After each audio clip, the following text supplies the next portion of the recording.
भोजपुरी की नई जानकारी के लिए हमारे साथ जुड़े ये लाल रंग का सब्सक्राइब बटन क्लिक करें और बेल आइकन को दबाएं, जिससे नई वीडियो की जानकारी आप तक पहुंच जाए। जान लीजिए, सब्सक्राइब करना बिल्कुल फ्री है।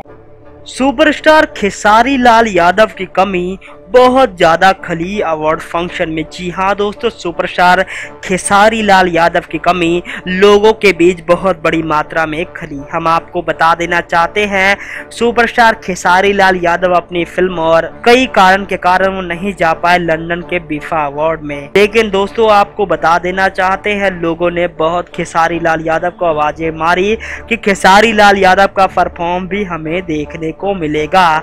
लेकिन दोस्तों नहीं गए सुपरस्टार खेसारी लंदन के बीफा अवार्ड में। हम आपको बता देना चाहते हैं, लोगों ने खेसारी का नाम वहां बहुत बड़ी मात्रा में चिल्लाया और कहा खेसारी आखिर कहां है। लेकिन दोस्तों खेसारी गए ही नहीं थे। दोस्तों सभी को बेस्ट एक्टर के लिए अवार्ड मिला, जिसमें पवन निरहुआ के सहित सभी बड़े बड़े सुपरस्टार शामिल हैं। धन्यवाद।